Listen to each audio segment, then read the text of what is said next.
For those who do not know me, hi, I'm Jack. I'm an online coach with a fairly big love for shoes. So I feel like with this deep-rooted love for footwear, meshed with my deep-rooted love for the gym, makes me quite the expert to talk about which shoes are best for the gym. So, what makes a good shoe to wear to the gym? Because there's so many, it's really hard to select a pair, so let's get stuck in. To determine a good shoe, we can test it against the CASPS criteria. Comfort, affordability, support, power output, and sickness. All of them together? CASPS.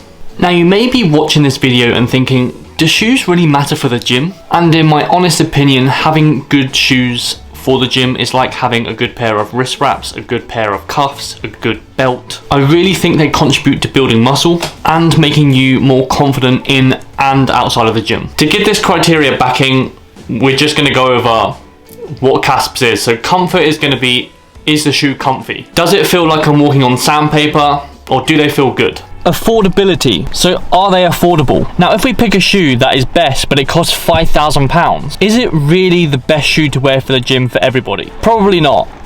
I did just buy a pair of shoes. But don't tell Nat. She don't watch these anyway. Support. So does the shoe offer support to the foot? Or are they an injury waiting to happen? Oof. Look at these bad boys. Like a Elmo fire gif. Power output. Now this is a big one because nobody really thinks about this. But if we're squatting with 4 inches of bubble on our midsole, we might as well be squatting on a bouncy castle. We're leaking a lot of power. So the higher the score here, the more force through the floor we're going to be generating, which makes it a great shoe for the gym. Sickness. And Deion Sanders once said, if you look good, you feel good. If you feel good, you play good, and if you play good, they pay good. So basically, does the shoe look dope? Not overly critical, but kind of critical at the same time. I suppose it depends who you are. Are you the type of guy to go into the gym with Crocs, or do you care about your appearance? Hey, I'm not judging either way. This will only be solely for lifting. This won't be advice on which shoes to run with. All CASPs will be scored out of 5. We will then add them up and see which shoe comes out with the highest score. Anything over 15 will generally be a good shoe for the gym. Anything below is kind of trash. So without further ado, the first shoe we are going to run through the CASPs is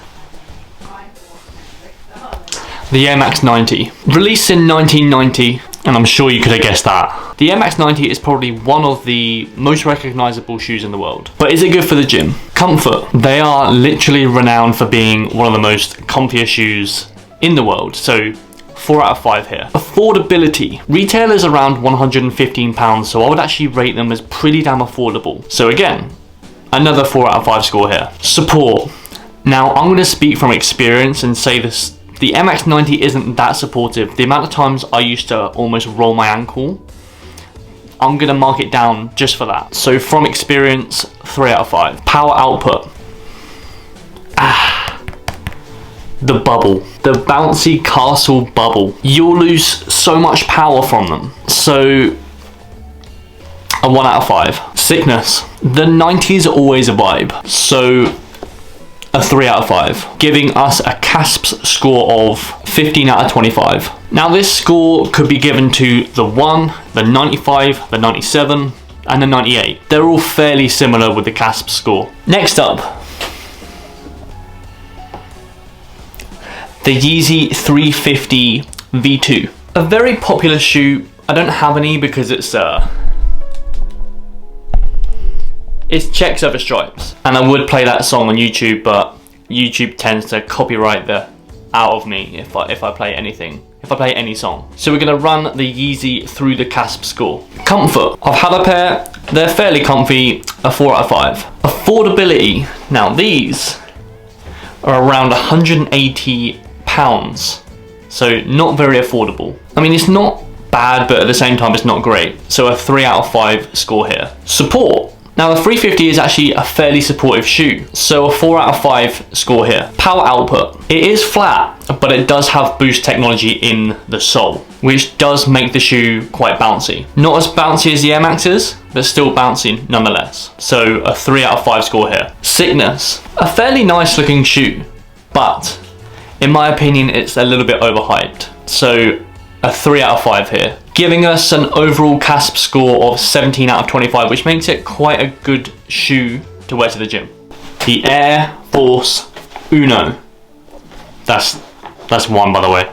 I'm sure you can translate that. The Grail, the OG, but let's run it through the CASP score. Comfort, a 2 out of 5. If you've ever worn a pair of Air Force Ones, they're not the comfiest shoe known to man. Not that I've worn clogs, but they kind of feel like clogs. But they look great, just mad uncomfortable. Affordability, retail is around £85 depending on the collab, but generally about £85. So affordability, pretty good, 4 out of 5. Power output is flat soled, has no bounce, 4 out of 5. Sickness, you cannot go wrong with a fresh pair of white Air Force Ones. So sickness, aish, 4 out of 5. Giving us an overall score of 18 out of 25. A god tier shoe. Also a very good selection for the average gym goer. You'll also grow some pretty hefty calves because carrying these around in the gym, they're fairly heavy.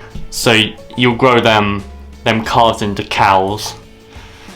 Kind of looks like cows as well. I think it's meant to be a zebra actually. Awkward. Next shoe.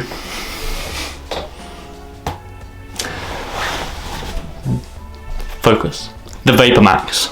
Now, I don't actually own a pair because I generally hate them, but I see a lot of people in the gym wear them. And I just wanted to prove a point why I don't necessarily like them for the gym by running it through the CASP score. Comfort, can't lie, I've tried them, very comfy, 4 out of 5. Affordability, a pair of these will set you back 190 quid. So they're very, very expensive for what they are. So a 2 out of 5. I would rather have a Yeezy for that price point. Support, 1 out of 5, a solid 1 out of 5 as well. It's how I imagine wearing high heels to be, just in bubble format. How I imagine.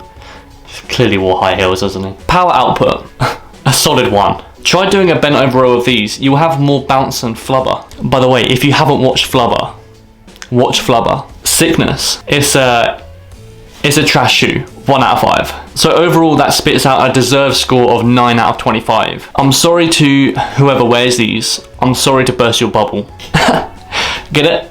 Because there's a bubble on the sole.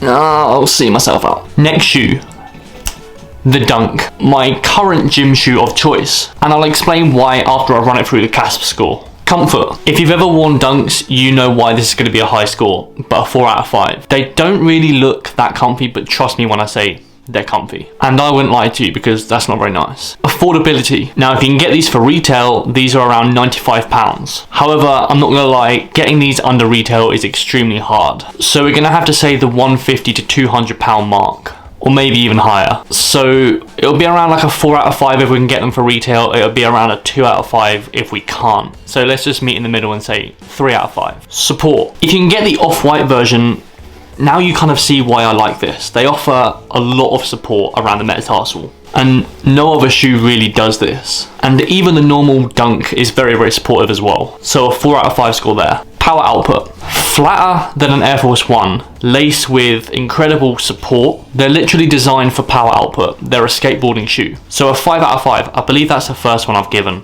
I'm a harsh critic. Sickness, just a 5 out of 5. Just an unreal shoe. There's not really a single colorway that I dislike. Maybe the Grateful Dead's are not too great, but apart from that, they're all great. And some would say, muy bueno. It's probably not how to say that word. Overall score of the Dunks, 21 out of 25. So you'll notice a pattern here. The shoe that offers maximum support is generally quite flat-soled and is fairly affordable, wins here. Shoes like Converse, Vans, maybe like Nike Blazers are all notable mentions here as well. Again, personal preference here, I just don't really vibe with any of them. That's more for me the sickness part. So in my humble opinion, my honest opinion, grab a Dunk. You can't go far wrong. Now we could have touched on Vibrams, but if we run it through the CASP score, both comfort and sickness would have graded it very, very low. And again, in my opinion, it's a terrible shoe. Now, if you think I've missed any, then do not hesitate to comment down below. To reiterate the point, having a good pair of shoes will really help you to overcome that roadblock of building muscle. And hey, if you are struggling to build muscle and be more confident in your own skin, hit this video and I'll explain how you can overcome that. And if not, I'll see you in 5 days.